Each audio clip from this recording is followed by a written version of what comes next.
Les fils d'Aaron, Nadab et Abihu, prirent chacun un brasier, y mirent du feu et posèrent du parfum dessus, ce qu'il ne leur avait point ordonné. Alors le feu sortit de devant l'Éternel et les consuma. Ils moururent devant l'Éternel. Moïse dit à Aaron, c'est ce que l'Éternel a déclaré, lorsqu'il a dit, je serai sanctifié par ceux qui s'approchent de moi, et je serai glorifié en présence de tout le peuple. Lévitique 10.1. Jésus-Christ est le même, hier, aujourd'hui et éternellement. Hébreux 13.8. Difficile de contester l'effectuabilité des prophéties bibliques à la vue des événements qui se déroulent sous nos yeux. De plus en plus, nous assistons à la prolifération de doctrines et de mouvements démoniaques, la propagation d'un autre évangile, d'un autre Jésus, d'un autre esprit, comme nous avertissait déjà Paul dans la 2e lettre aux Corinthiens. Kenneth Copeland, Kenneth Hagin, Billy Graham, Benny Hinn, Michael W. Smith, Robert Schuller, la liste est longue. Il y en a certains que vous ne connaissez pas, et c'est pourtant ceux qui ont bâti l'Église d'aujourd'hui. Les méga-churches et autres synagogues de Satan, dans lesquelles beaucoup de chrétiens sincères se trouvent encore aujourd'hui. Ce reportage, adaptation française d'un documentaire américain, va s'intéresser au feu étranger dans l'Église, à sa naissance, à sa prolifération et à ses caractéristiques. La Bible déclare qu'il ne faut pas prendre part aux œuvres infructueuses des ténèbres, mais plutôt les condamner. La Bible dit aussi qu'il est le chemin, la vie et la vérité. Elle nous exhorte aussi à être des témoins de Jésus, à donc être des témoins de la vérité, à la défendre, à la protéger, tout comme le modèle apostolique nous l'a clairement démontré. Comme la Bible l'avait dit, c'est un chemin étroit, un chemin restreint, et pourtant. On se souvient de la bénédiction de Toronto. Le prophète français Thierry Copp disait en 2008 lors d'une conférence à Nice, à cet effet, « J'ai prié et le Seigneur m'a dit clairement et m'a révélé qu'en dépit de toutes les attaques émises contre ce mouvement, eh bien, il venait bel et bien du Saint-Esprit. » Copp encourageait vivement ses ouailles à se rendre outre-Atlantique pour recevoir leur bénédiction. Que Dieu nous éclaire. Benjamin Crème, la personne qui représente Maitreya, le Christ du Nouvel Âge, a été interrogé sur la Toronto Blessing. Il a répondu que c'était une bonne chose et que la méthode employée était la même que celle employée par ses maîtres spirituels afin de séduire les chrétiens fondamentalistes à accepter le Christ du Nouvel Âge lorsqu'il sera là.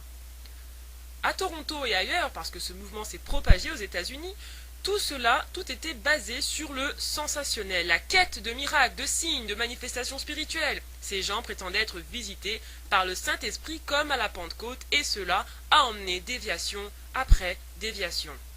Jusqu'à la disparition brutale de la bénédiction de Toronto, une fois l'adultère de son conducteur avec un membre de l'Église révélé. Mettre l'accent sur les manifestations, est-ce biblique? Non. La Bible met l'accent sur la sanctification, la repentance, la marche par l'esprit, la crucifixion de la chair. Le Nouveau Testament insiste essentiellement sur ces données-là. Une fois qu'on s'éloigne de la simplicité de l'Évangile, on s'attache à des esprits séducteurs et Dieu envoie un esprit d'égarement contre ceux qui n'ont pas reçu l'amour de la vérité et qui se sont attachés à des fables. Cet esprit d'égarement a été purement manifeste à Toronto. D'ailleurs, si vous pensiez que les manifestations spirituelles étaient le seul fait des églises évangélistes, regardez plutôt.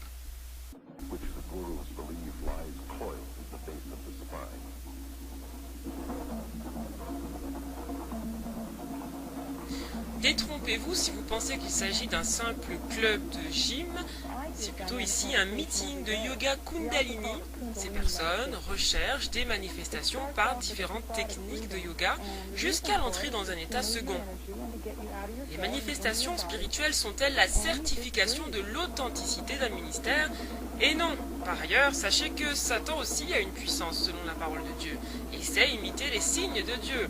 Rappelez-vous Jeannès et Jambres en Égypte, qui avaient été capables d'imiter plusieurs prodiges les uns après les autres, pourtant sous l'impulsion de Satan lui-même.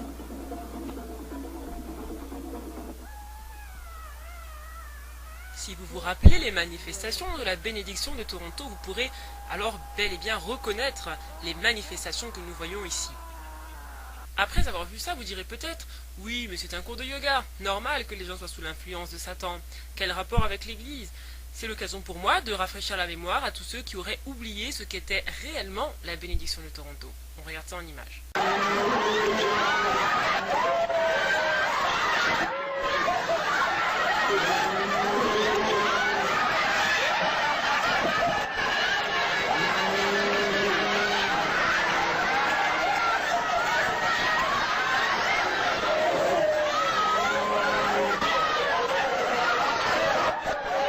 They think Toronto's something. Wait till they come to Boston. J'imagine qu'à ce stade de la vidéo, vous êtes estomaqué, choqué, tout retourné, mais là encore, vous vous dites, bon, c'est des phénomènes isolés qui n'engagent pas les ministères qui ont été cités plus haut dans la vidéo, c'est-à-dire ceux de Kenneth Copeland, Kenneth Hagin, etc. D'ailleurs, ceux-là sont largement représentés sur les sites chrétiens francophones, enseigne-moi.com, Top Chrétien, etc. Alors, est-ce qu'une vidéo pourrait les montrer, eux, être engagés dans des mouvements aussi ridicules que celui-ci, ou alors dans des mouvements similaires tels que le rire sain, etc. Je vais vous donner un indice. Un Américain a surnommé cette vidéo « Comment j'ai trouvé Jésus et perdu la tête ». Regardez.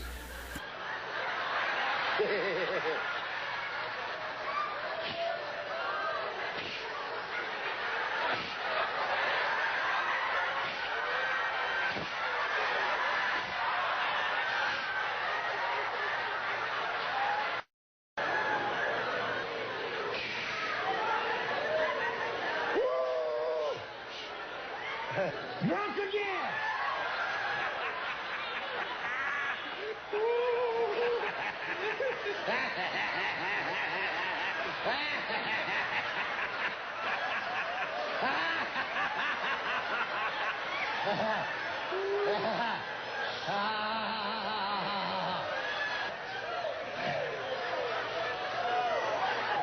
Drunk again!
This is the first time we've had a full manifestation of that anointing.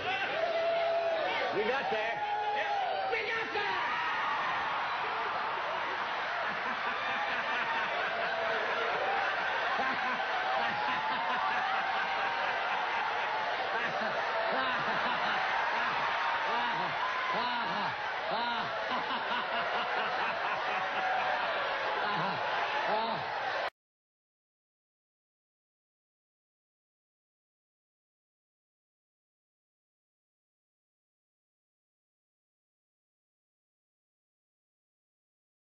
Ces vidéos sont là pour nous éclairer, le peuple de Dieu périt faute de connaissances. Si on avait pensé que les manifestations étaient donc le propre des églises évangéliques, on peut donc se rendre compte qu'un peu partout dans le monde, dans différentes religions, en Asie et d'autres religions païennes, on retrouve ces manifestations. D'ailleurs, le fait de tomber en arrière à une conférence n'est pas la preuve que celle-ci est orchestrée par Dieu.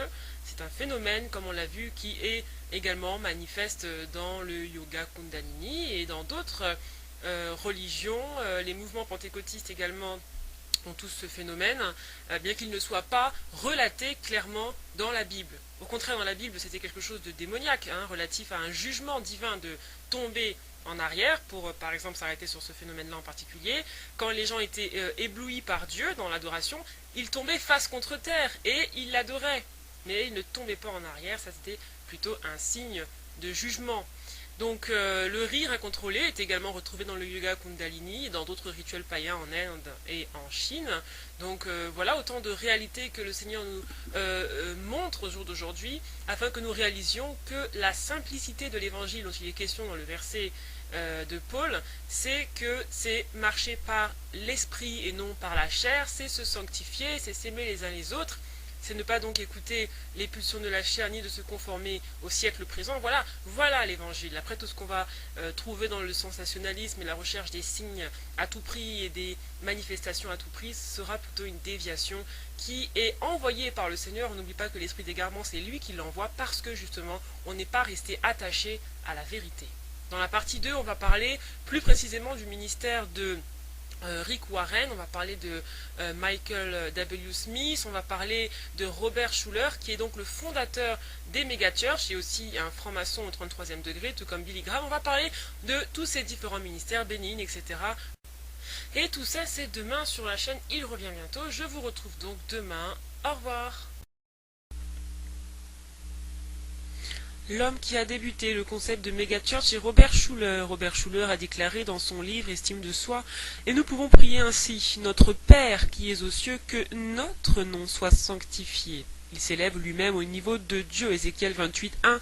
Ton cœur s'est élevé, tu as dit je suis Dieu, je suis assis sur le siège de Dieu au sein des mers. Toi, tu es homme et non Dieu, et tu prends ta volonté pour la volonté de Dieu. Celui qui se prend pour Dieu a l'esprit de Satan. Robert Schuller, selon de nombreuses sources, est un franc-maçon du 33e degré, pasteur de la cathédrale de Cristal. Il pense qu'il est Dieu, c'est ce que les gens de haut niveau dans la franc-maçonnerie croient. Ils croient qu'ils sont Dieu. On se rappelle de KRS-One, notamment avec le hip-hop qui est lié à la franc-maçonnerie. Voici ce qu'il déclare dans son livre L'estime de soi. La théologie classique a fait une erreur en insistant sur la théologie du christocentrisme et en refusant de mettre l'homme au centre. Le problème de l'Église, c'est qu'on a mis Dieu au centre pendant de nombreux siècles, alors qu'on a besoin de mettre l'homme au centre. Nous ne sommes pas mauvais, on est plutôt mal informés sur notre bonté. Ce serait une insulte à l'intégrité de tout être humain de dire que nous sommes des pécheurs. Jésus savait qui il était, et son succès a nourri l'estime qu'il avait de lui. Il a souffert à la croix pour sanctifier son estime personnelle, et il a supporté la croix pour sanctifier notre ego. La croix a sanctifié l'ego. Arrêtons-nous un instant sur Robert Schuller, l'estime de soi, l'humanisme, mettre l'homme au centre. N'est-ce pas exactement ce que les pasteurs des megachurches prêchent tous, le chrétien plutôt que Christ? Alors, si vous rentrez dans une église où on parle de vous, votre ministère, votre destinée, votre appel, vos bénédictions, ce que Dieu a pour vous, il y a un problème. C'est centré sur l'homme, alors que Christ devrait être la seule personne qui est prêchée, et non l'être humain. Prêche-t-il Christ dans ces méga-churches? Joel Osteen, Paula White, T.D. Jakes et les autres, prêchent-ils Christ? Les seuls moments où vous allez entendre parler de Christ dans leurs sermons sont les moments où il va servir d'intermédiaire entre les bénédictions et vous. Semez, par exemple, non parce que vous serez agréable au Seigneur pour le glorifier, non, mais semez pour pouvoir avoir une bénédiction dans votre vie. Adorez-le, non forcément parce qu'il est digne, mais plutôt parce que cela va vous permettre de sortir de vos problèmes à vous. On n'y prêche pas le royaume, la marche par l'esprit, etc. On prêche l'homme. La gloire de Dieu est absente. Sur son site, Robert Schuller donne cette présentation. Est-ce que votre église est tout ce que Dieu veut qu'elle soit? Envoyez votre pasteur à l'institut de Robert Schuller, institut pour le succès dans le leadership, qui forme les pasteurs les plus proéminents, suscitant la foi dans les plus grandes églises du pays, comme le pasteur Bill Hybels et Rick Warren, tous les deux diplômés de cet institut. Retrouvez ces informations sur le site hourofpower.org. Donc voici les deux personnes qui ont propagé le phénomène des megachurches, Rick Warren et Bill Hybels.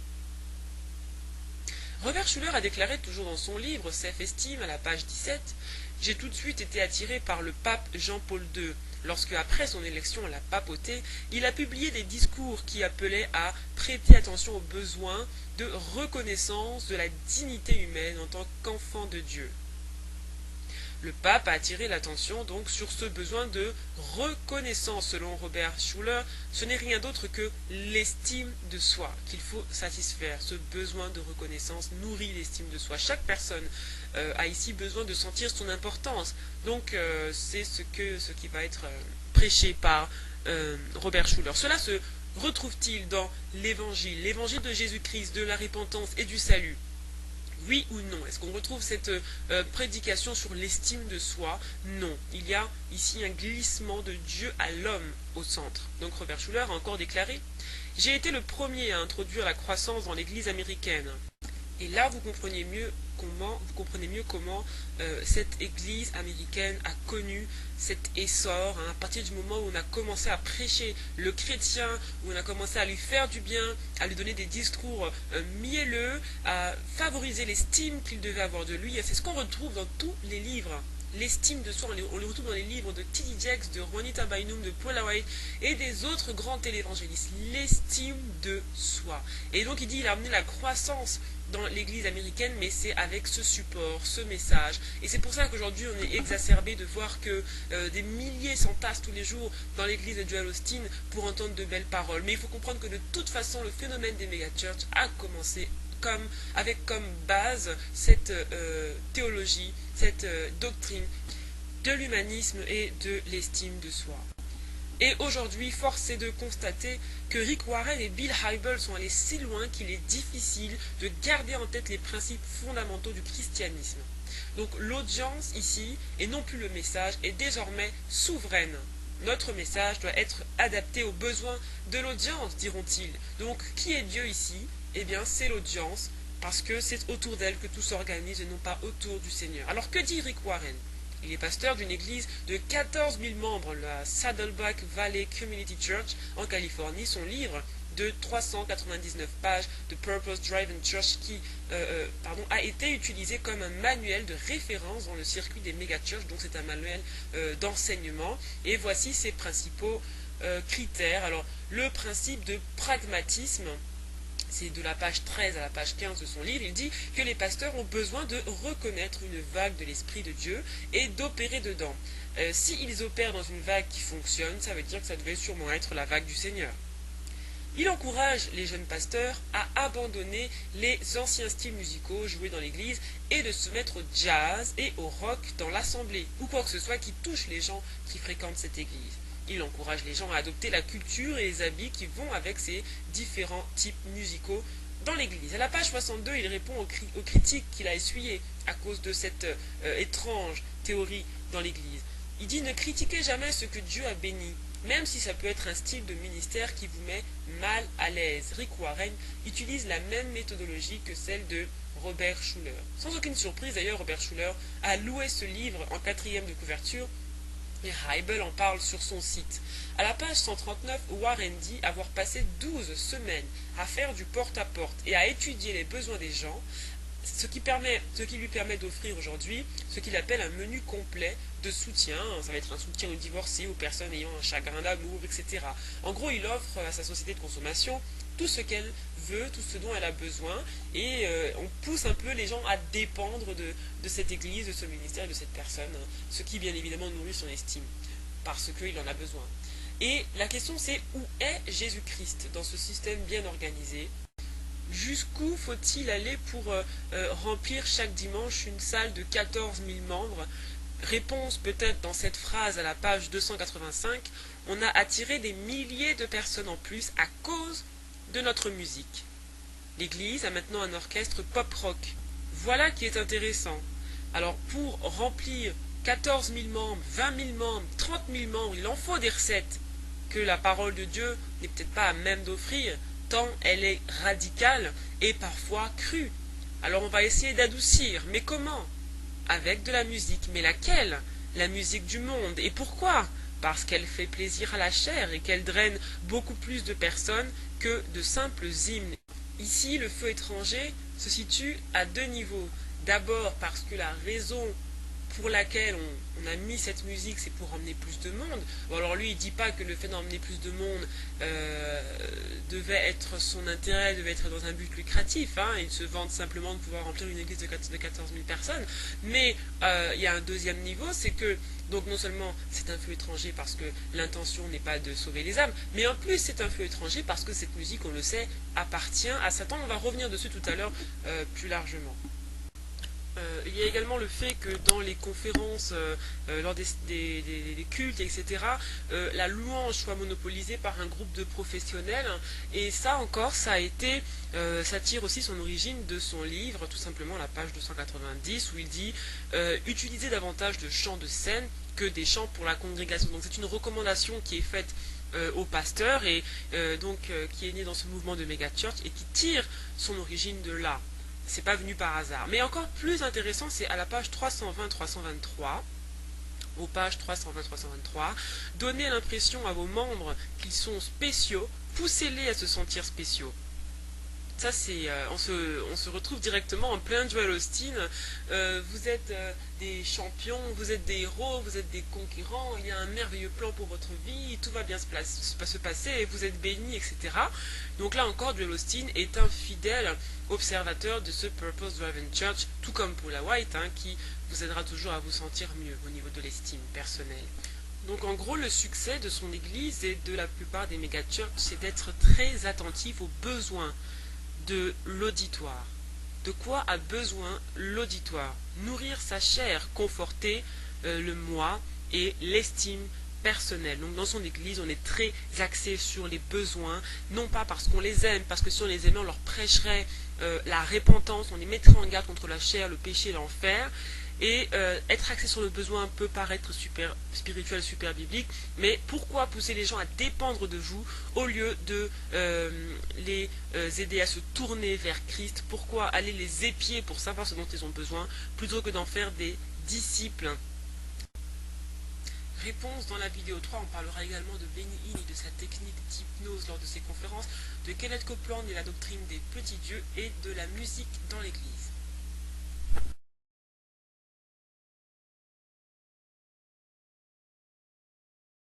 Lisons Matthieu 6, verset 31.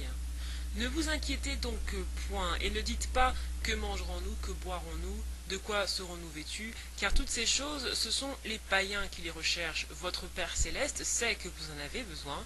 Cherchez donc premièrement le royaume et la justice de Dieu, et toutes ces choses vous seront données par-dessus tout. Ne vous inquiétez pas du lendemain, car le lendemain aura soin de lui-même. À chaque jour suffit sa peine. Alors, ce qu'il faut savoir, c'est que le principe, le calcul est vite fait pour eux. Plus leurs églises se remplissent, plus leur gouvernement leur accorde d'avantages financiers, et donc plus ils s'enrichissent. Et pour qu'une église se remplisse, eh bien, prêcher contre le péché et la chair, ça peut devenir un écueil. Il faut plutôt caresser la chair dans le sens du poil, si je puis dire, et dire aux gens ce qu'ils veulent entendre, avoir des paroles flatteuses. Et c'est ainsi qu'on se retrouve avec une église de 14 000 membres, en prêchant le chrétien plutôt que Christ. Donc bien évidemment, vous ne trouverez pas beaucoup de prédications qui seront des incitations à fuir le péché, le monde et les choses du monde. Donc les gens se sentent confortables, ils restent, et Jésus, lui, disparaît. Rick Warren a encore déclaré « Le style de musique que vous utilisez durant vos cultes est la décision la plus critique et controversée que vous prendrez pour votre église. C'est aussi le facteur qui va déterminer si votre église va grandir et qui va la fréquenter. Vous devez adapter votre style de musique aux personnes qui viennent. La musique que vous utilisez va déterminer votre position dans la communauté, cela va déterminer le genre de personnes que vous attirez et le genre de personnes que vous perdrez. Si vous me dites le genre de musique que vous mettez dans votre église, je peux vous décrire votre église sans même l'avoir visitée. Page 280-281 de son livre The Purpose Driven Church.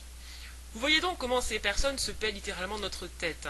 Tout est calculé, tout est tissé soigneusement pour nous conforter, et bien évidemment, ce n'est pas le salut là qui est l'objectif. Donc plus on est à l'aise, plus on vient dans leur église, plus on vient dans leur église, plus leurs églises se remplissent, plus leurs églises se remplissent, plus ils s'enrichissent.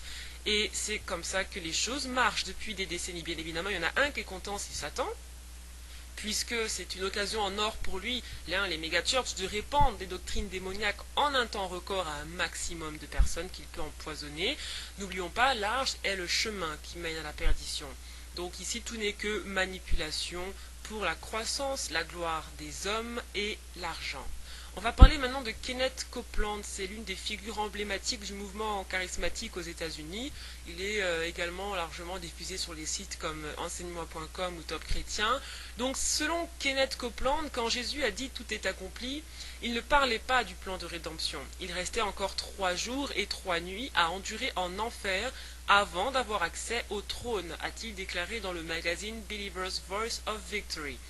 Il poursuit en disant « Jésus a souffert tout ce qu'il y avait à souffrir et n'a laissé aucune souffrance derrière lui.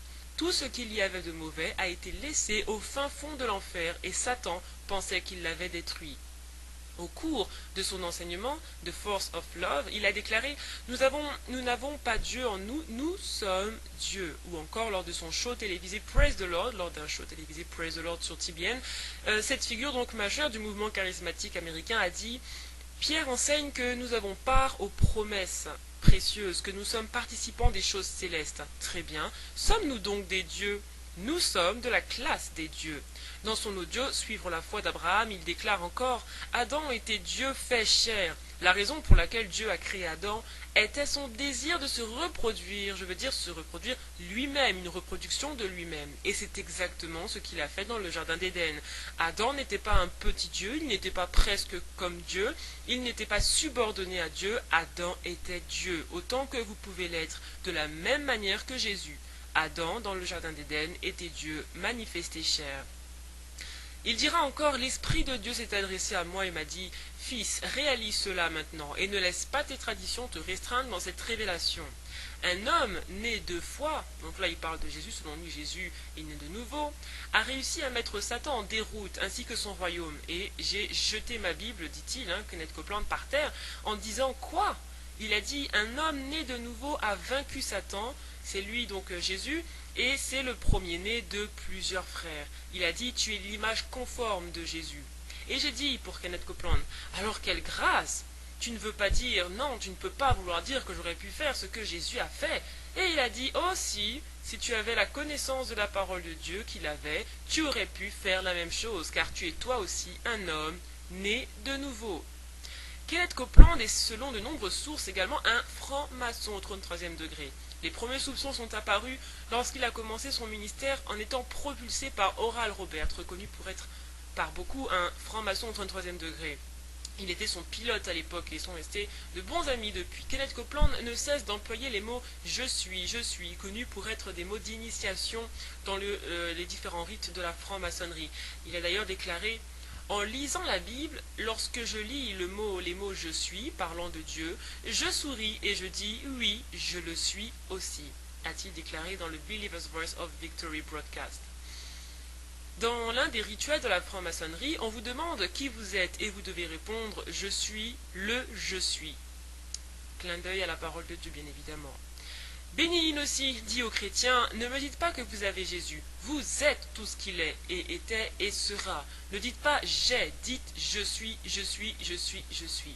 Parenthèse, quel est le titre du dernier album de Beyoncé, qui se dit chrétienne, mais dont on sait qu'elle et son mari, qui sont dans la franc-maçonnerie, quel est son titre, je vous le donne dans le mille, je suis. Et plus loin, 3 points de suspension, Sacha Fierce, qui est le nom du démon qu'elle reconnaît comme la présence spirituelle qui l'habite, un démon de débauche. Il faut savoir que le symbolisme de la franc-maçonnerie est très varié, on le retrouve notamment sur le billet du dollar américain. Le triangle, c'est un des symboles de la franc-maçonnerie, la classe éclairée en haut et puis en bas, la population, la populace. Donc on retrouve ce symbole, le triangle, sur un des bouquins, étonnamment, sur un des bouquins de Kenneth Copeland, on en voit même deux triangles sur la couverture. Il y a aussi ce signe, c'est un signe satanique, c'est les 2 cornes de Satan, vous le verrez souvent sur les CD de rock et fait par différents adorateurs de Satan. Donc là, en l'occurrence, c'est Kenneth Copeland et il le fait plusieurs fois. Tant de fois que le hasard serait vraiment difficile à prouver. Il y a d'autres symboles comme ça de la franc-maçonnerie, notamment Oral Roberts, qui est l'un des pionniers dans l'église évangélique, qui a un triangle inversé. Là encore, c'est dans son université où on voit un triangle avec la main de prière. Autant de signes qui sont assez révélateurs de leur appartenance à la franc-maçonnerie. This woman, this is Benny Hinn, when he mesmerizes. Voilà ce qu'on pouvait dire sur Kenneth Copeland. Alors sans plus tarder, on revient sur le sujet Benny Hinn qui avait déjà été évoqué sur cette chaîne en termes d'escroquerie financière. Cette fois, l'approche est différente puisqu'on va parler d'hypnose et de mesmérisme. Et donc sur la photo, vous pouviez voir Mesmer qui pratiquait ces séances d'hypnose. Sur la gauche et à droite, c'est Benny Hinn qui s'est largement inspiré de lui. Mais tout d'abord, regardons ces images. You must let every guard down. First, there's the classic hypnotic induction. You will not protect even your emotions anymore. You become completely open. Because the anointing demands that every part of you be open. And at those moments, you are extremely fragile, and extremely sensitive. We showed the footage to a professional hypnotist, and he said, and I quote, "This is something we do every day, and Mr. Hinn is a real professional." Well, I would react by simply saying that these manifestations do happen. Yet, at the same time, the real, the divine, is still there. Comme on vient de l'entendre, Benny Hinn, et de le voir, Benny Hinn n'a pas nié les accusations d'hypnose qui étaient faites à son endroit. D'ailleurs, pour ceux qui ont même une approche superficielle de cette pratique, on sait bien que ça correspond à parler, et notre voix a une portée sur la vie psychique des individus qui sont en face. Donc l'hypnose peut se faire tout aussi bien en séance individuelle qu'en séance collective, et donc on va parler très rapidement de Mesmer pour essayer de voir les similitudes entre cet homme et Benny Hinn. Donc Mesmer a vécu au XIXe siècle. C'était un Allemand, un médecin allemand, qui a donc créé cette théorie du magnétisme animal, aussi connue sous le nom de mesmérisme. En anglais, c'est mesmerize, c'est de là qu'est venu le mot anglais pour hypnose, mesmerize. Donc, très rapidement, il faut savoir que Mesmer, c'est une personne qui donc savait comment capter ce magnétisme, et en levant la main, il était capable de faire tomber des foules et d'opérer des guérisons. Alors, c'est donc un fluide physique qu'il a découvert, un fluide physique subtil, qui servait d'intermédiaire entre l'homme, la terre, les corps célestes. Enfin, c'est un peu compliqué. La maladie, donc, selon lui, résulte d'une mauvaise répartition de ce fluide dans le corps humain, et la guérison revient et instaure cet équilibre perdu. Donc, grâce à des techniques, ce fluide est susceptible d'être canalisé, d'être emmagasiné, transmis à d'autres personnes, provoquant des crises chez les malades pour les guérir. C'est des crises hypnotiques un peu semblables à celles que l'on voit lors des conférences de Benny Hinn. Selon Mesmer, le magnétisme animal est la capacité de tout homme à guérir son prochain grâce à un fluide naturel dont le magnétiseur serait la source, et qu'il diffuserait grâce à des passes dites passes mesmériennes sur tout le corps. Suite dans la vidéo 4. Donc, pour poursuivre avec le mesmérisme, il faut savoir que Mesmer s'est vite retrouvé débordé par le nombre de patients qu'il avait. Bien sûr, il a entendu parler de guérison, alors ils affluaient, et il a introduit la méthode de traitement collectif. C'est notamment lors de ces traitements collectifs que se manifestaient des phénomènes contagieux de crises magnétiques, au cours desquelles les femmes, même de la meilleure société parisienne, perdaient leur contrôle, éclataient d'un rire hystérique, étaient prises de convulsions, enfin voilà. Toutes ces choses qui nous font bien évidemment penser à des événements contemporains, et donc c'est du mesmérisme que va naître un peu plus tard l'hypnose en 1842. Alors on voit que la parole biblique qui dit que même les élus pourraient être trompés est en train de... Enfin, c'est déjà accompli depuis des décennies avec le ministère de Benny Hinn qui a drainé des milliers de chrétiens. Donc la seule façon, je pense, de pouvoir éviter d'être pris au piège de cette falsification, c'est de vraiment connaître la parole et de rester ancré dans la simplicité de l'évangile. Alors oui, bien sûr, il y avait des miracles, il y avait des signes et des prodiges avec les apôtres, c'est très biblique. Seulement les apôtres enseignaient un vrai évangile, ils restaient accrochés à la simplicité de l'évangile, ce qui n'est pas le cas dans le ministère de Benny. Il y a énormément de déviations doctrinales, d'hérésies, comme par exemple de dire en passant que Adam pouvait surfer sur les étoiles dans l'espace, il l'a dit sur TBN, comme de dire par exemple qu'il a reçu son onction dans un songe par une morte, Catherine Kuhlman, et qu'il va souvent se recueillir sur sa tombe pour pouvoir puiser l'onction, et tout ça en essayant de le démontrer avec des petits versets qu'on égorge, qu'on étrangle, à qui on fait du mal dans l'Ancien Testament, auxquels on fait du mal. Donc autant de choses. Il n'est pas du tout attaché à la simplicité de l'évangile. Il enseigne des hérésies depuis des décennies, et même en parlant de ces phénomènes surnaturels, en quoi ça va aider le royaume de Dieu, en quoi ça va produire les fruits de l'esprit, de s'écrouler en arrière, etc. Ça c'est juste du sensationnel, mais en quoi ça va réformer le cœur de quelqu'un, le convertir vraiment au Seigneur. Les apôtres délivraient des possédés et faisaient des miracles, et pour ce qui est du ministère de Benny Hinn, eh bien une étude médicale a pu prouver qu'en fait c'était des tromperies, une gigantesque tromperie, qu'il n'y avait pas réellement de guérison lors de ces croisades, et plutôt une très astucieuse manipulation émotionnelle. Rappelons également que plusieurs personnes sont décédées lors de ces croisades, notamment on se souvient de la dame qui est morte parce que Bénigne avait levé la main, a fait tomber une personne entre guillemets par esprit, et cette personne était tombée sur un malade qui est décédé. Voilà, et il est étonnant de voir qu'à ce moment-là, Bénigne n'a rien pu faire pour aider la personne à revenir à la vie. Il y a d'autres cas comme ça de personnes qui se sont crues guéries lors de ces conférences et qui ont donc décidé d'arrêter leurs prescriptions, leurs médicaments, et qui sont décédés. Beaucoup de gens qui étaient malades de cancer ou de sida, qui avaient été dits guéris, et en fait qui sont décédés quelques jours, quelques mois après. Et pour se défendre de cela, Bénigne dit juste qu'il ne dit pas aux gens qu'ils sont guéris lorsqu'ils montent sur la scène, mais c'est eux qui lui disent qu'ils le sont, même si bien évidemment beaucoup de vidéos prouvent qu'il ment là encore. Donc regardez plutôt. The last time, I do not say to the individual, you're healed. They're telling me they've been healed.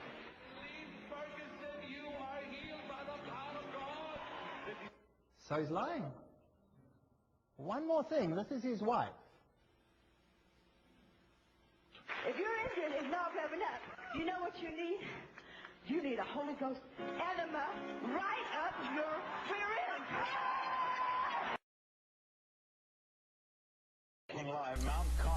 On est avec Carmel de Pennsylvanie. Quelle est votre question? Oui, bonjour, merci. En fait, j'aurais une question pour Benny Hinn. On voit beaucoup de faux prophètes dans le monde aujourd'hui, beaucoup de faux télévangélistes. Et j'aimerais savoir ce qui, lui, le différencie de ces faux prophètes et de ces faux télévangélistes. Eh bien, c'est très simple. La Bible a dit, par les signes, vous les reconnaîtrez. Alors, regardez les fruits. Donc là, vous pouvez le voir, c'est Benny Hinn en train de donner une dose d'héroïne à un de ses employés. Cet homme, d'ailleurs, est mort la même nuit d'une overdose d'héroïne. This man dies that night of an overdose of heroin.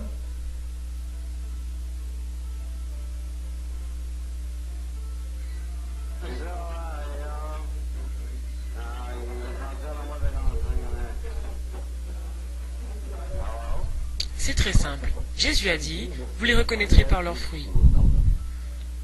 Alors regardez les fruits.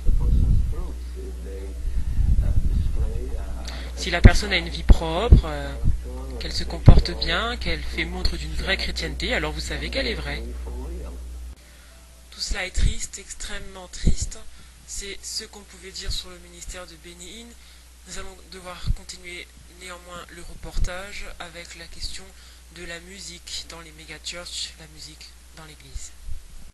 Jésus nous avait prévenu, beaucoup à la fin des temps prendraient la piété pour une source de gain et à cause de l'amour de l'argent trafiqueraient de fausses doctrines pour s'enrichir. Nous avions été prévenus, même si cela est difficile à vivre, et je nous encourage à prier davantage pour les frères, les sœurs qui sont encore aveuglés par ces méga-churches, qui sont aveuglés par Benny Hinn, afin qu'ils puissent retrouver l'amour de la vérité, qu'ils puissent être sauvés, qu'ils puissent être restaurés au nom de Jésus.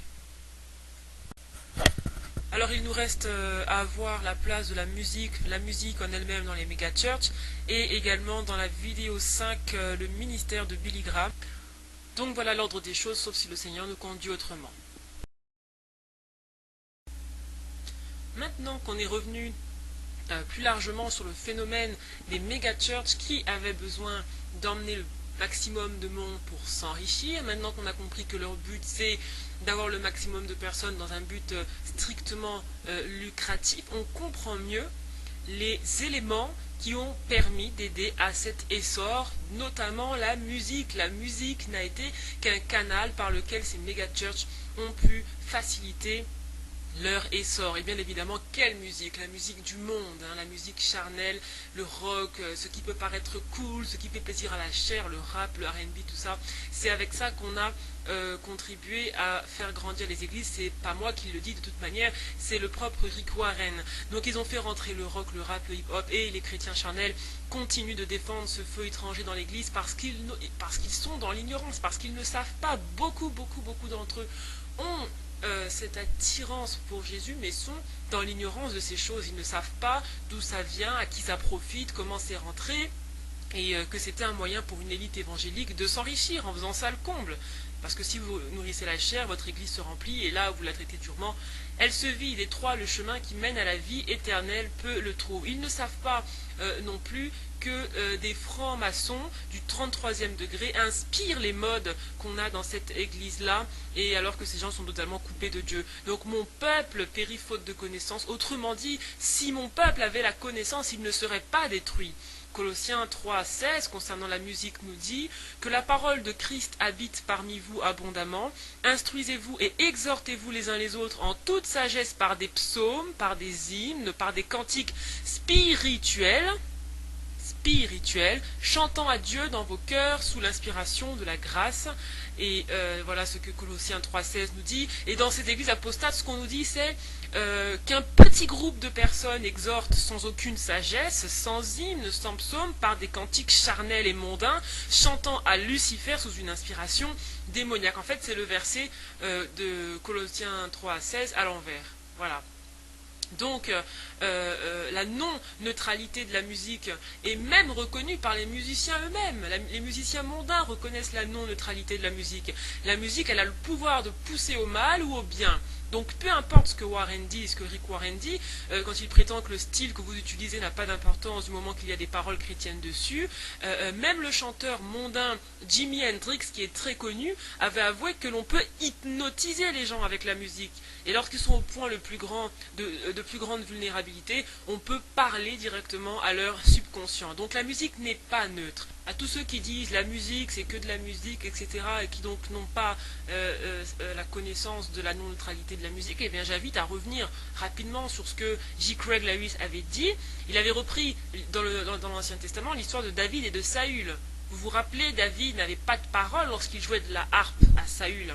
Et Saül, il avait des possessions démoniaques, il était tourmenté par des démons à cause de sa désobéissance envers Dieu. Alors qu'est-ce qui se passait? Eh bien, David jouait de la harpe sans aucune parole et simplement par l'influence de son cœur et de son esprit, sans aucune parole. La musique, le support musical avait la puissance, le pouvoir de délivrer Saül de ses possessions démoniaques durant un instant. Tant que David jouait de la musique, Saül était délivré de ses tourments.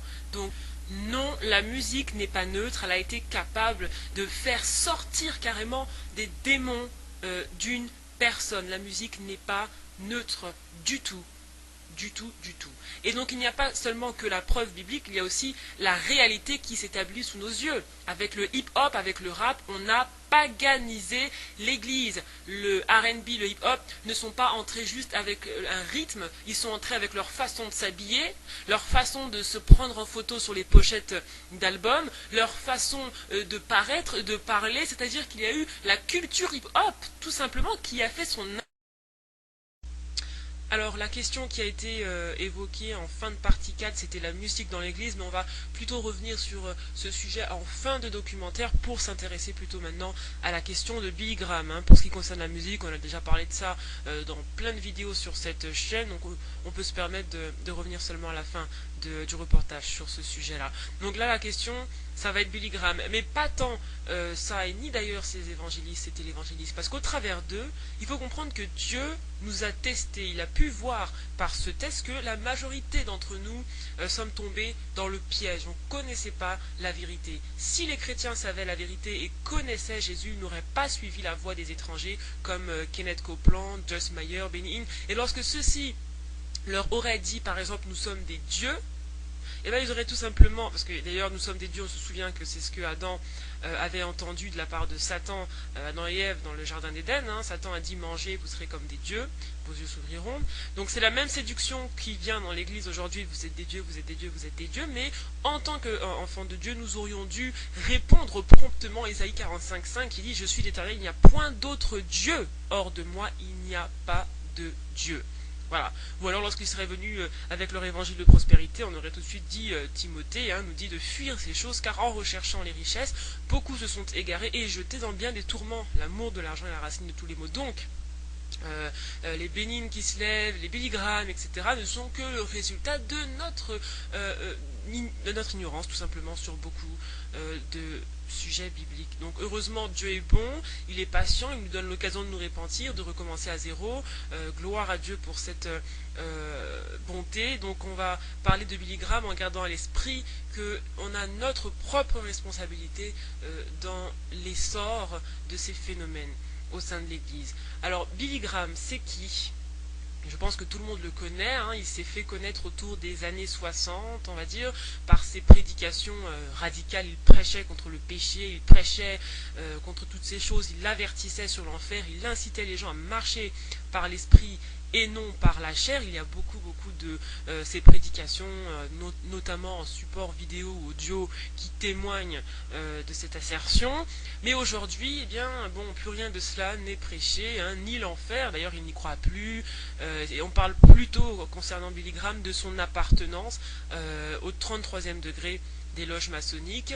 C'est sans cesse évoqué, hein. Billy Graham est-il un franc-maçon? Nous allons examiner pas à pas différents aspects de l'homme afin d'y voir plus clair, mais le but va rester surtout d'établir son positionnement par rapport à la vérité de l'évangile, hein. C'est ça qui nous intéresse. Donc Billy Graham est un personnage phare dans le monde évangélique, et on sait que la Bible déclare: ce qui est élevé sur la terre est en abomination à l'Éternel. Donc on comprend que ce qui est abaissé sur la terre est, on va dire, élevé aux yeux de l'Éternel. Donc voilà le standard, hein, pour un serviteur de Dieu, c'est d'être abaissé sur la terre, c'est d'être persécuté. Dans l'église de Babylone, qui est persécuté? Personne. Ne sont-ils pas élevés? Ils signent des autographes, ils ont des fans, ils ont la reconnaissance des présidents, ils ont des photos avec les présidents, ils sont invités partout, ils sont reconnus par les institutions. Et pourtant, le critère biblique reste le même. Alors, il faut qu'on garde à l'esprit dans cette étude que le serviteur de Dieu, il représente le rebut de l'humanité. Il est considéré comme une balayure pour le monde. Ça n'a pas changé. Un vrai serviteur de Dieu, selon la Bible, c'est celui que le monde rejette, qui est persécuté, sur lequel on crache. Un serviteur de Dieu, c'est ça. Même si aujourd'hui, il n'y en a plus beaucoup, les 2, 3, 4... ou 100, ou je ne sais pas combien de vrais serviteurs qui subsistent, sont dans ces conditions. La parole de Dieu n'a pas changé, puisque l'évangile n'a pas changé, et que la nature charnelle de l'homme n'a pas changé, et bien cette situation précaire pour les serviteurs de Dieu n'a pas changé non plus. Donc voici ce qui vient de Dieu. On vous a dit que Dieu va vous donner un ministère, et pour vous, donc, ministère veut dire être servi plutôt que servir. Vous associez cela à une certaine gloire, reconnaissance, mais c'est un mensonge qu'on vous a dit. Il faut que vous sachiez la vérité. Servir Dieu, c'est être impopulaire, c'est faire partie de la balayure du monde, c'est être méprisé aux yeux des hommes. Ça n'a pas changé. Ce fut le cas pour Jésus, il a été méprisé sur la terre. Paul et les autres apôtres, pareil. Les pharisiens les persécutaient, ils étaient traités comme rien. On n'est pas plus grand que notre maître qui est Jésus. S'ils l'ont rejeté, s'ils l'ont persécuté, ils nous persécuteront. Donc pour revenir au sujet de Billy Graham, il faut savoir qu'il jouit d'une reconnaissance terrestre immense. On le surnomme aux États-Unis le pape du protestantisme, le pape protestant. Selon les Américains, aucun évangéliste n'a fait mieux, ne fait mieux que Billy Graham. Luc 6, 26. Malheur lorsque tous les hommes diront du bien de vous, car c'est ainsi qu'agissait leur père à l'égard des faux prophètes. Billy Graham a sa bibliothèque, tout comme les présidents ont leur bibliothèque après leur fonction. Billy Graham a été le conseiller spirituel de tous les présidents américains depuis Eisenhower jusqu'à George Bush fils. On va revenir sur ce sujet-là. Pour ce qui concerne la doctrine, Billy Graham a cessé de prêcher sur l'enfer. Il n'y a pas d'enfer selon Billy Graham aujourd'hui. Pourtant, que nous dit Matthieu 23, 33 ? Voici ce qu'elle dit. Serpent, race de vipère, comment échapperez-vous au châtiment de la géhenne? Concernant le sujet de l'homosexualité, Billy Graham déclare: Dieu aime le pécheur, mais il n'aime pas le péché. Maintenant, comment expliquer que Billy Graham, qui donc est censé être un serviteur de Dieu, ait été le conseiller spirituel de francs-maçons au plus haut degré, dirigeant des États-Unis. Alors certains citent souvent l'exemple de Daniel qui mangeait à la table du roi, ou alors de Joseph qui était le second de Pharaon. Et moi je leur demanderais de me citer dans le Nouveau Testament un exemple qui puisse étayer cette thèse. Parce que ça aide l'Ancien Testament. Quand tout dans le Nouveau nous condamne, on prend l'Ancien Testament. C'est ce que les faux prophètes font. Copland et les autres, ils aiment l'Ancien Testament. C'est pas parce qu'ils ont une grande richesse spirituelle, mais tout dans le Nouveau Testament est en opposition avec ce qu'ils prêchent. C'est pour ça qu'ils peuvent utiliser l'Ancien Testament. C'est parce que l'approche de l'Ancien Testament est différente. Vous ne pouvez pas vous servir de l'Ancien Testament concernant le fait d'être assis auprès des rois pour la simple et bonne raison que Dieu, qui est un Dieu de promesses, a fait certaines promesses dans l'Ancien Testament, avait une certaine façon d'agir avec les personnes de l'Ancien Testament qui ne se retrouvent nulle part dans le Nouveau Testament. Je vais me faire plus clair. Donc, les promesses que Dieu a faites dans l'Ancien Testament à son peuple n'ont rien à voir avec celles qu'il fait dans le Nouveau Testament. Je m'explique. Dans l'Ancien Testament, Dieu promettait de donner des terres. Dans l'Ancien Testament, tout était axé sur le siècle présent, sur le monde, sur la terre, sur ces choses-là. On n'avait pas la pensée du royaume dans l'Ancien Testament. Il promettait des terres comme Canaan. Je vous donnerai en héritage le pays de Canaan. Donc les choses étaient axées sur le terrestre. Il n'y avait pas la pensée d'un enlèvement imminent ou la mentalité du royaume. Dieu se révélait dans l'Ancien Testament comme le Dieu qui allait faire gagner des batailles terrestres, aider à écraser des ennemis terrestres. Il se révélait comme l'Éternel des armées. Et il y avait sans cesse des guerres et des batailles et des conquêtes. Donc le matériel avait une grande importance, tout ce qui était ici, d'ici-bas. Les richesses étaient souvent le signe de la bénédiction de Dieu. On se souvient de Salomon, de David, de Job et autant de serviteurs de l'Éternel qui étaient bénis avec l'argent, avec des richesses plus largement, plus précisément. Donc c'est cette approche de l'Ancien Testament qui permet aux loups de tromper ceux qui ne sont pas affermis dans la parole de Dieu. Parce que dans le Nouveau Testament, tout a changé. Dieu ne nous centre plus du tout sur la terre. Au contraire, il ne nous envoie pas en guerre contre les contrées lointaines. Il ne nous fait pas ce genre de promesses. Les promesses sont différentes. Il nous dit qu'on va être enlevé, qu'on va avoir une nouvelle terre. Il n'y a plus de focus sur le terrestre. Au contraire, il nous en détache. Dans l'Ancien Testament, on pouvait, comme Joseph, servir comme second pour Pharaon. Mais dans le Nouveau Testament, on est des voyageurs sur la terre. Il nous dit que notre royaume n'est pas de ce monde et d'aspirer aux choses d'en haut, de ne pas aimer le monde ni ce qui est dans le monde. Voilà ce qui se passe dans le Nouveau Testament. Donc ces télévangélistes tordent la parole. Si Dieu voulait qu'on fonctionne comme dans l'Ancien Testament, il n'aurait pas donné un Nouveau Testament. Ils font comme si le Nouveau Testament n'existait pas. D'ailleurs, ils ne parlent presque jamais d'enlèvement. Dans le Nouveau Testament, on devient des balayures pour ce monde. Non pas les conseillers spirituels des chefs d'État. Puisque notre royaume n'est pas de ce monde, comment peut-on aider les gens à le gouverner? C'est la même règle pour tout le monde. Et même pour Billy Graham.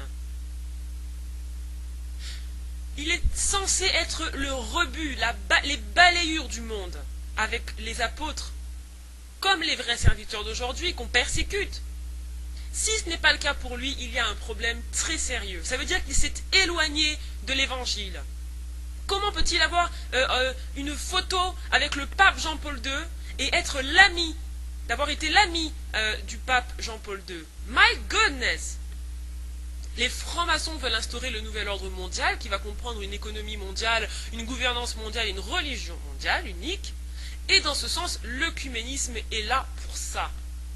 On sait que l'Église catholique est la grande prostituée qui a emmené tous les rois de la terre dans la prostitution spirituelle. Et prions pour les catholiques qui sont aveuglés à l'intérieur. On doit leur annoncer la parole véritable et leur dire que Marie n'a jamais été et ne sera jamais la co-sauveuse de l'humanité. Ils prient sans le savoir une entité démoniaque, la reine du ciel. La reine du ciel, c'est quoi? On sait que Satan a été précipité sur la terre avec un tiers des anges, et Paul nous parle des principautés et des dominations concernant les démons. Donc le royaume de Satan est organisé en principautés, et la reine du ciel en fait partie. Donc il n'y a rien dans la Bible pour soutenir la divinisation de Marie. Ça, c'était une parenthèse. Mais continuons. Il faut donc que nos yeux soient ouverts. Une photo avec le pape Jean-Paul II. Être ami avec le pape Jean-Paul II et se dire vrai serviteur de l'Éternel. Waouh! Et là encore, on n'est que dans le superficiel, dans le sens où on ne commande pas profondément toutes ces doctrines. Mais pourtant, rien que ces éléments superficiels de surface sont révélateurs d'un profond malaise avec cet homme. Il n'est pas plus grand que Jésus. Or, Jésus a été rejeté. Dieu a dit qu'on nous chassera des synagogues, on voudra nous mettre à mort et que certains nous tueront pensant rendre un culte à Dieu. Les vrais chrétiens sont des proies à abattre, pas les amis des présidents, francs-maçons de surcroît. Donc maintenant, écoutons ce que Billy Graham a à dire à Larry King. Et que dire des autres foi? Parce que pour ce qui est des Mormons, on sait qu'ils croient en Jésus et qu'ils pensent qu'ils vont le rencontrer. Mais que dire des autres comme les Juifs et les musulmans qui ne croient pas en Jésus-Christ? C'est entre les mains de Dieu, je ne les juge pas. Vous ne jugez pas, non.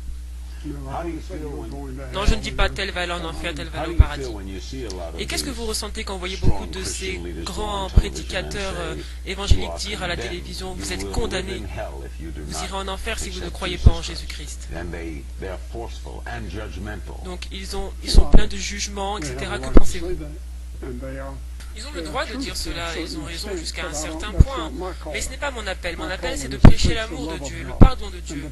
Et le fait qu'il nous pardonne, bel et bien. Toute la croix tourne autour de cela, la résurrection tourne autour de cela. C'est l'évangile. Vous pouvez prendre les choses d'une façon plus dure dans votre façon de le présenter. Plus jeune, dans mon ministère, c'est ce que j'ai fait.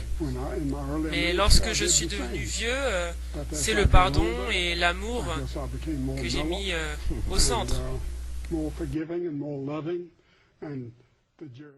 C'est quand même épatant de voir ça de façon répétée sur le plateau de Larry King Live. À chaque fois que ces grands, entre guillemets, télévangélistes passent là-bas, c'est pour renier Jésus-Christ comme étant le chemin, la vie et la vérité. Ils refusent de souffrir pour l'évangile. On ne peut pas présenter 50% de l'évangile et dire qu'on prêche l'évangile. Ce n'est plus l'évangile. C'est un évangile amputé, un évangile light. Parce que dire amour et pardon, c'est caresser la chair dans le sens du poil. C'est évident. Si je vais sur une estrade et oh Jésus vous aime, il vous pardonne, mais oui, mais tout le monde voudra de ce Jésus. Mais et le reste alors?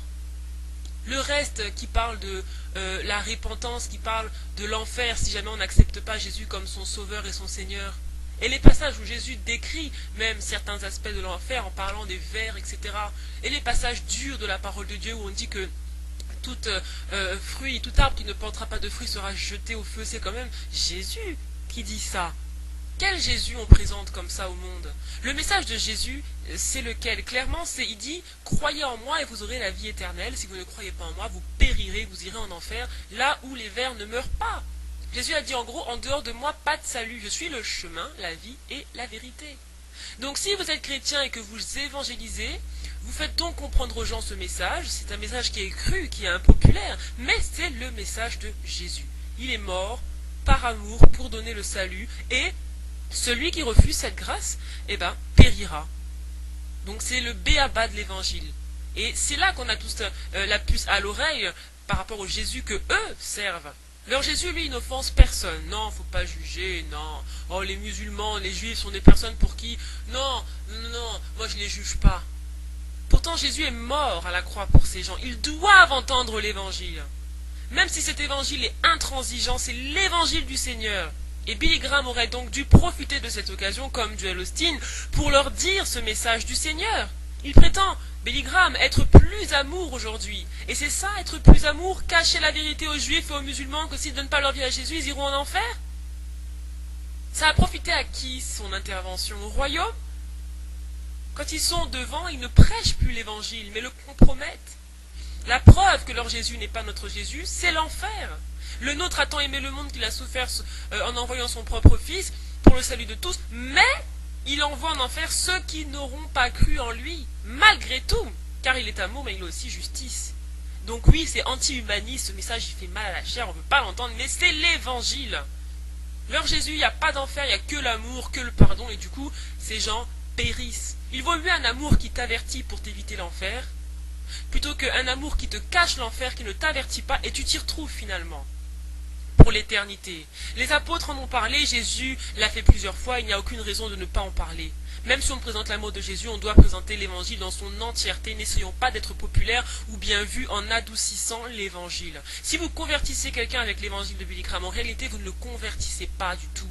il est toujours aussi perdu car il n'a pas de pleine conviction de péché. Bref, l'évangile est à présenter tel qu'il est. Les gens l'acceptent ou le refusent, mais on ne présente pas un autre évangile.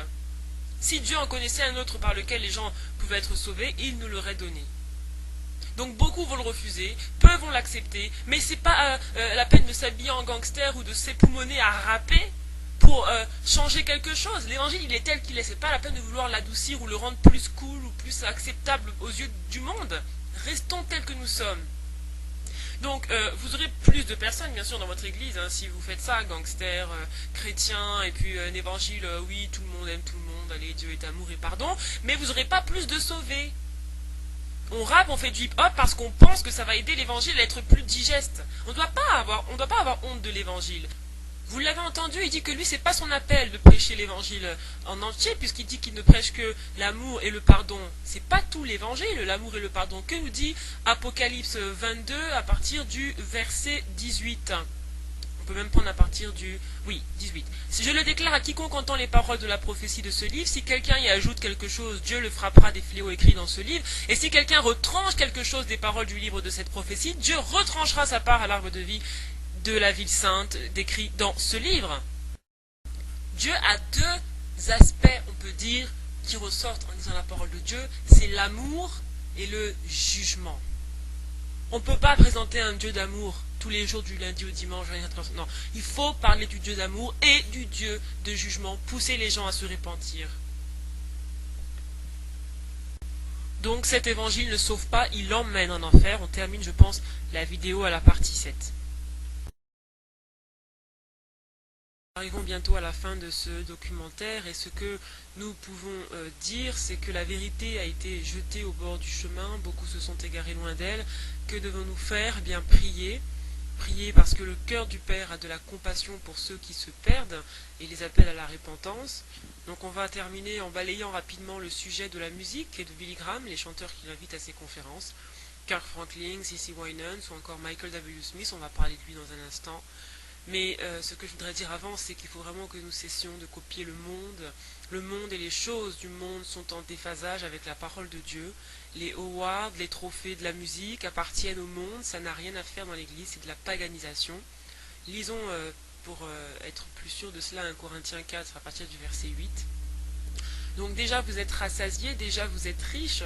Sans nous, vous avez commencé à régner, et puissiez-vous régner en effet, afin que nous aussi nous régnions avec vous. Car Dieu, ce me semble, a fait de nous apôtres des derniers, les derniers des hommes, des condamnés à mort en quelque sorte, puisque nous avons été en spectacle au monde, aux anges et aux hommes. Nous sommes fous à cause de Christ, mais vous, vous êtes sages en Christ. Nous sommes faibles, mais vous êtes forts. Vous êtes honorés, et nous sommes méprisés.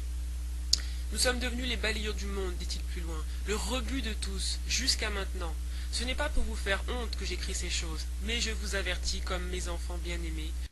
Il continue encore en disant « Mais j'irai bientôt chez vous, si c'est la volonté du Seigneur, et je connaîtrai non les paroles, mais la puissance de ceux qui se sont enflés, car le royaume de Dieu ne consiste pas en paroles, mais en puissance. » Donc, avec cette histoire de musique dans l'église, on a créé un 6e ministère. Ce ministère n'est pas chrétien, c'est pas dans la Bible.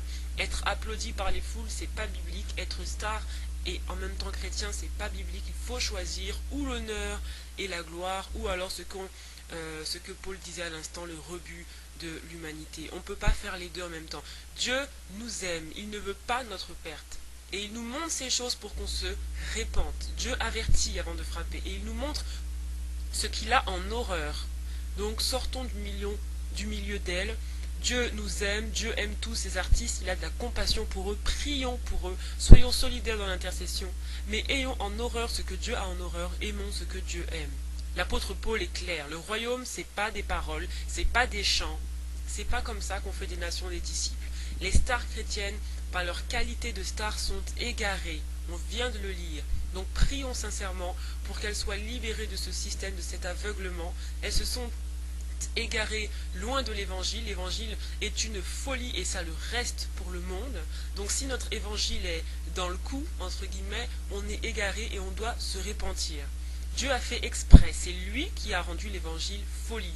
Donc ne cherchons pas à le rendre sage, ne menterons pas contre la vérité en faisant cela. Je nous invite à la repentance. Dieu est attristé de voir ce qui se passe. Il est triste et plein de compassion. Il est prêt à pardonner tous ceux qui vont se repentir. Il n'est pas là pour condamner, il est là pour sauver. Mais il est de notre responsabilité de convertir les gens au vrai évangile. Dieu nous le demande, il aime ses âmes plus que nous, soyons-en sûrs. Mais il sait que c'est le seul évangile qui sauve. Donc par pitié, n'en trafiquons pas un autre qui va envoyer les âmes à la perdition. Jésus est extrêmement bon, il est aussi un feu dévorant. Ne créons pas un autre Jésus. Poussons les gens à la repentance. Car juste en disant Jésus t'aime, sans repentance, nul ne verra la gloire de Dieu. Dieu veut que tout soit sauvé. Il ne veut pas que les méga-churches soient pleines de faux convertis. Un faux évangile, ça fait de faux convertis. Donc ne cherchons pas à faire du bien aux oreilles des gens. Cherchons à sauver leurs âmes en leur présentant le vrai Jésus. Jésus sait que beaucoup de gens vous cracheront dessus et vous mépriseront, et que peu vous suivront. Il a dit que le chemin était étroit. Pourquoi voulez-vous l'élargir avec la musique mondano-chrétienne? Vous prêchez un autre évangile à notre Jésus sans même vous en rendre compte. Donc, faites tomber les bandanas, les baggy, le rap, le hip-hop, tout ça, et revenons à la simplicité de l'évangile. N'ayons pas honte de cet évangile, prêchons-le tel qu'il est, avec puissance. Toutes ces stars du showbiz, quelle que soit la beauté de leurs chansons, la profondeur de leurs chansons, sont égarées.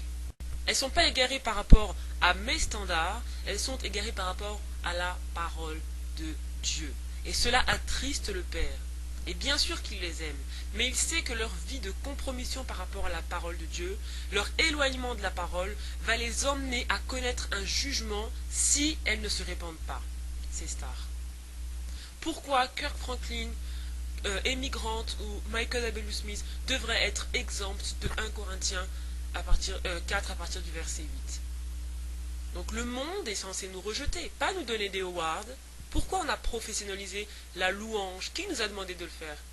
D'en faire un métier au lieu d'un style de vie. Oui, Dieu a des choses merveilleuses pour nous, dans ses promesses, mais pour en bénéficier, il faut marcher comme la Bible nous le dit. Sinon, et à son plus grand regret d'ailleurs, nous serons condamnés. Donc la place que l'amour devait prendre dans l'Église a été remplacée par l'amour de l'argent. Voilà, l'amour de l'argent en premier. Dans l'Église, pourquoi tout est payant? Donc un adorateur, c'est pas un chanteur, un adorateur, c'est quelqu'un qui a un style de vie d'adoration. Donc la plupart de leurs styles de vie, malheureusement, sont en désaccord aussi avec la parole de Dieu. Ils ne sont pas adorateurs de la parole de Dieu, compromis sur compromis. Pourtant, certains ont bien commencé avec une foi véritable, mais ils se sont retrouvés au mauvais endroit, au mauvais moment, dans le show business. Le show business, c'est une machine à propulser, à faire des stars, alors que l'évangile, c'est une machine à broyer, à briser, à faire des anti-stars. Donc ça n'a rien à voir, ça ne doit pas se rencontrer, c'est antithétique. Nous sommes les choses faibles et viles de ce monde pour que personne ne se glorifie. Dans le show business, ils se considèrent comme des personnes élevées, des stars, des étoiles, tout ça, donc ça n'a rien à voir avec ce que la parole nous dit. Donc pour ce qui est de Michael W. Smith, selon Walter Waite et le journal Wall Street, dans un article publié le 29 septembre 1997, Michael Smith consommait de la marijuana, du LSD, de la cocaïne lorsqu'il a commencé à rédiger ses chants gospel. Et sur l'un de ses albums, Smith a utilisé des symboles sataniques, l'écriture inversée, qui est une écriture occulte, c'est un principe satanique. Donc le maître sataniste Aleister Crowley apprenait à ses disciples à parler à l'envers, à penser à l'envers, à écrire à l'envers, à écouter des musiques à l'envers, tout ça. Donc c'est quelque chose qui a été utilisé pour les occultes, pour avoir une vision sur le futur. Il a également, Michael W. Smith, un CD de chants de Noël, un Christmas CD, quand on sait que c'est une fête païenne. Et là on se demande, mais un CD entier sans que le Seigneur te l'ait inspiré, parce que ça parle de Noël et on sait très bien que ça vient pas de Dieu,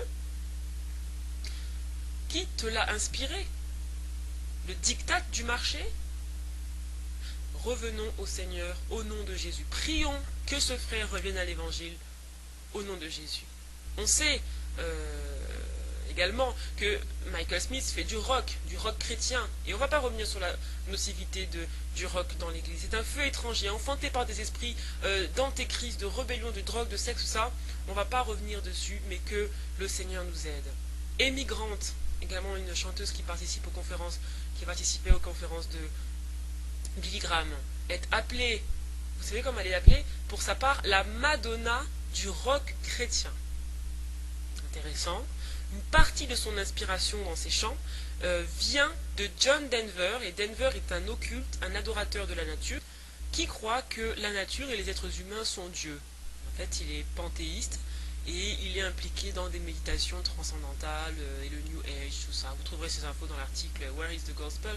Christian News du 11 janvier 1999. Donc l'université de Saint-Jean a donné son plus grand award à la rockstar émigrante en 1994. C'est la 3e femme à avoir été honorée de la sorte avec la Pax Christi Award.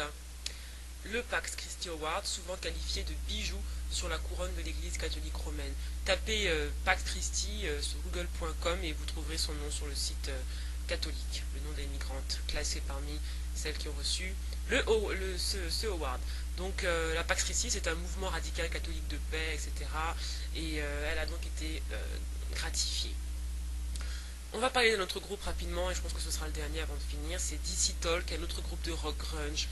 Ils ont fait leur apparition dans les années 90, ils ont fait danser toute la jeunesse chrétienne, ils ont été qualifiés par Billy Graham de traducteurs de ses messages pour la jeune génération. Ils chantaient lors des conférences de Billy Graham. Alors ils ont pour modèle, c'est DC Talk, nul autre que U2, David Bowie, The Police, Beatles, etc. Ils jouaient souvent des chants des Beatles dans leurs concerts. Ils utilisaient aussi parfois les chansons de Jimi Hendrix, connu pour sa grande dépendance à la drogue. Vous voyez l'interpénétration entre le monde et l'église. Bon, la liste est longue, on ne peut pas tout évoquer ici. Ne jugeons pas en termes de qualité de musique, jugeons par rapport à la parole de Dieu, toujours par rapport à la parole de Dieu. Donc s'ils ne sont pas des adorateurs dans leur propre vie, pourquoi pensez-vous que leur adoration musicale soit agréable à Dieu? Dieu et sa parole font un. Si c'est Dieu que nous adorons, adorons-le à sa façon. Et dans le domaine musical, faisons ce que Colossiens 3,16 nous demande. Chantons sous l'inspiration de la grâce et non pas du monde, des cantiques spirituels et non pas charnels. Notre reportage prend fin. En termes de prière, c'est pas les sujets qui manquent. Nous pourrons prier que le Seigneur Tout-Puissant ouvre les yeux de ces chanteurs qui sont aveuglés, même ceux qui sont là pour l'argent aujourd'hui, qui ont totalement été détournés, que le Seigneur puisse les délivrer de l'emprise de Mammon, et ceux qui se sont égarés, qu'il puisse donc les ramener, car nous voulons qu'ils soient sauvés et ancrés dans la vérité. On comprend les mots de la fin. Discipola, Star System sont des contraires, rien à voir. Si on était égaré, Dieu ne nous condamne pas, il ne nous juge pas, il nous appelle à la repentance parce qu'il est venu pour nous sauver. Voilà, donc c'est la fin de ce documentaire. On retient que même si le Seigneur nous aime, nous devons rester dans la parole pour ne pas tomber sous le coup de ses jugements. Et cette parole est applicable également à ces artistes qui sont dans le monde. Ils ne sont pas exempts de l'observation de la parole de Dieu. Donc ne cessons pas d'intercéder pour eux et pour tous ceux qui sont égarés, afin que le Seigneur leur fasse grâce, tout comme il nous a fait grâce, puisque tout n'est que grâce. Soyez bénis. Au revoir.